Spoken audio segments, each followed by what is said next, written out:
नमस्कार and I welcome you all to Indian hegemony. मैं हूं अरहम मित्तल। नाउ आज के समय दो कंट्रीज़ के बीच में साइन हुए डिफेंस पैक्ट को काफ़ी ज़्यादा डिस्कस किया जा रहा है। Recently Saudi Arabia and Pakistan ने एक हिस्टोरिक डिफेंस पैक्ट को साइन किया है जिसको पूरा इंटरनेशनल मीडिया कवर कर रहा है। आप यहां पर आर्टिकल्स देख पाओगे। Saudi Arabia Pakistan defence pact, Pakistan Saudi Arabia defence pact, Saudi Pakistan defence pact, Saudi Arabia Pakistan mutual defence pact. तो पूरा इंटरनेशनल मीडिया केवल इसी बात को कवर कर रहा है। तो रिसेंटली हुआ क्या कि पाकिस्तान के प्राइम मिनिस्टर शहबाज शरीफ सऊदी अरेबिया की विज़िट पर गए हुए थे। वहाँ पर उन्होंने सऊदी के प्रिंस से मुलाकात करी और दोनों ही वर्ल्ड लीडर्स ने एक हिस्टोरिक डिफेंस पैक्ट को साइन किया है। नौ इस डिफेंस पैक्ट में जो लिखा हुआ है वो कमाल का है। लिटरली इसमें मेंशन है कि अगर एक कंट्री के ऊपर अटैक हुआ तो माना जाएगा कि दूसरी कंट्री के ऊपर भी अटैक हुआ है और दोनों ही कंट्रीज मिलकर डिफेंड करेंगी।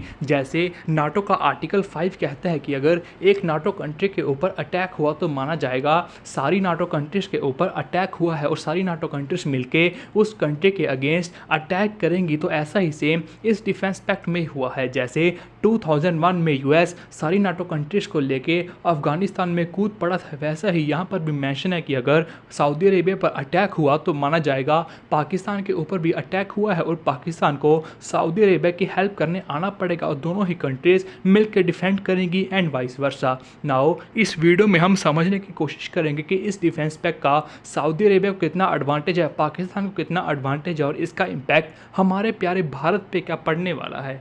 नाउ सबसे पहले हम सऊदी अरेबिया के बारे में बात करेंगे। ना कहीं लगता है कि सऊदी अरेबिया ने पाकिस्तान को बेवकूफ़ बना दिया है इस डिफेंस पैक्ट के थ्रू। आप समझने की कोशिश करना, सऊदी अरेबिया की मिलिट्री बहुत ही ज़्यादा वीक है। इनके पास आर्मी पर्सोनल्स इतने कुछ खास नंबर्स में अवेलेबल है नहीं। ये कंट्री टोटली यूएस पे डिपेंड करती है। यूनाइटेड स्टेट्स इनकी सिक्योरिटी गारंटी लेके चलता है और ये कंट्री टोटली यूएस के भरोसे बैठी है। अगर इन फ्यूचर में सऊदी अरेबिया पर कोई अटैक होगा तो यूएस इनकी हेल्प करने आएगा। तो इनकी आर्मी बहुत ही ज़्यादा वीक है, ये टोटली यूएस के भरोसे बैठे हैं। लेकिन जो रिसेंट डेवलपमेंट्स हुई उससे सऊदी अरेबिया बिल्कुल ही डरा हुआ है क्योंकि यूएस इतना ज़्यादा प्रो इजराइल हो चुका है कि यूएस अपनी फ्रेंडली कंट्रीज के ऊपर भी इजराइल को बॉम्बिंग अलो कर रहा है। जैसे रिसेंटली कतर के साथ हुआ, इजराइल ने कतर की भी बॉम्बिंग कर दी हमास लीडर्स को टारगेट करने के लिए। डिस्पाइट यूएस के मिलिट्री बेसिस कतर में प्रेजेंट है,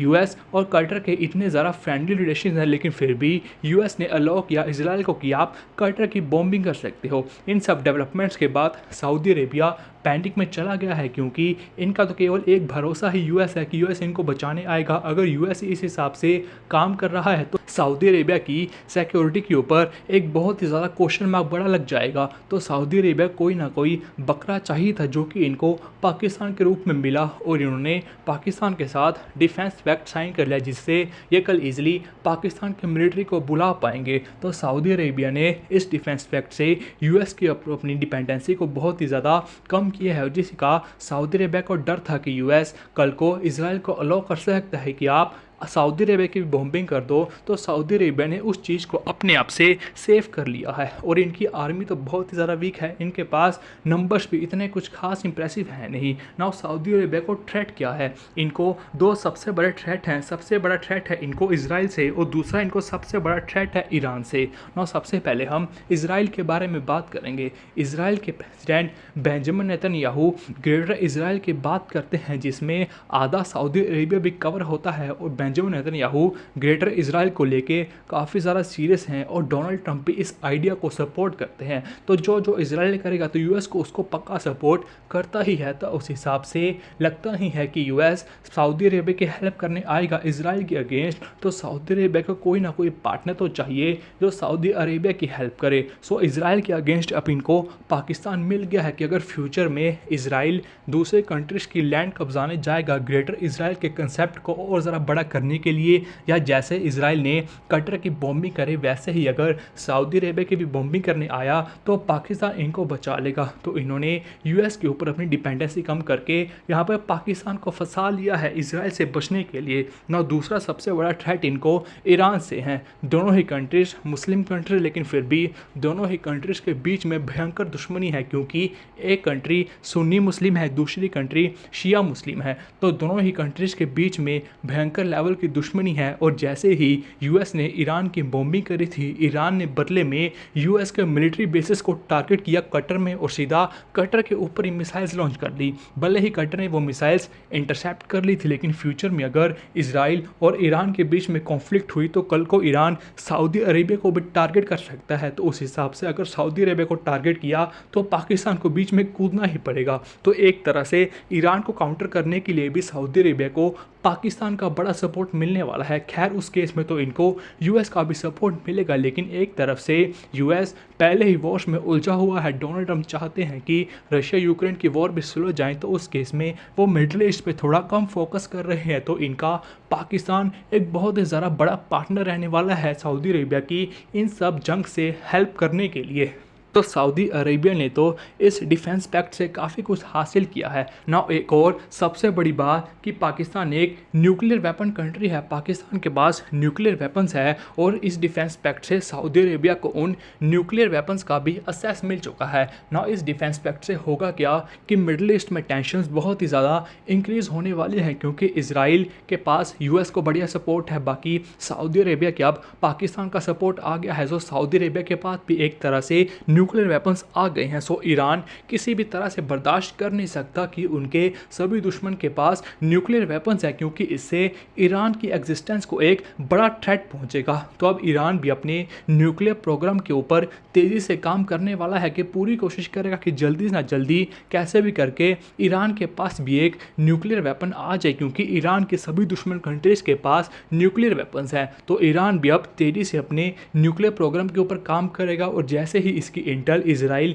या यूएस को मिली वो दोबारा से ईरान की बॉम्बिंग कर देंगे। तो मिडल ईस्ट में टेंशंस काफ़ी ज़्यादा बढ़ने वाली है इस डिफेंस पैक्ट को लेके और हाई चांसेस है कि फ्यूचर में इसराइल और ईरान एक बड़ी कॉन्फ्लिक्ट में दोबारा से उलझ सकते हैं और यूएस कैसे ना कैसे करके उसमें पाकिस्तान को भी जंप करवा देगा सऊदी के साथ कुछ ना कुछ हरकत करके। तो इस डिफेंस पैक्ट से फ्यूचर में टेंशंस काफ़ी ज़्यादा राइज होने वाली हैं। बाकी सऊदी अरेबिया को तो इस डिफेंस पैक्ट का एक बहुत ही ज़्यादा बड़ा एडवांटेज मिला है ना। हम पाकिस्तान के बारे में बात करेंगे, पाकिस्तान को इस डिफेंस पैक्ट से मिलेगा क्या। सबसे पहले तो सऊदी अरेबिया की आर्मी कुछ भी खास है नहीं, तो अगर फ्यूचर में पाकिस्तान के ऊपर अटैक भी हो तो सऊदी अरेबिया क्या ही हेल्प कर लेगा अपनी आर्मी भेज के। लेकिन सऊदी अरेबिया का डिफेंस बजट $80 बिलियन है और सऊदी अरेबिया और यूएस काफ़ी ज़्यादा फ्रेंडली कंट्रीज है। सऊदी अरेबिया अपने वेपन्स मोस्टली यूएस से ही परचेज करता है। तो होगा क्या फ्यूचर में सऊदी अरेबिया अपनी आर्मी तो क्या ही भेजेगा, लेकिन पाकिस्तान को सपोर्ट करने के लिए सऊदी अरेबिया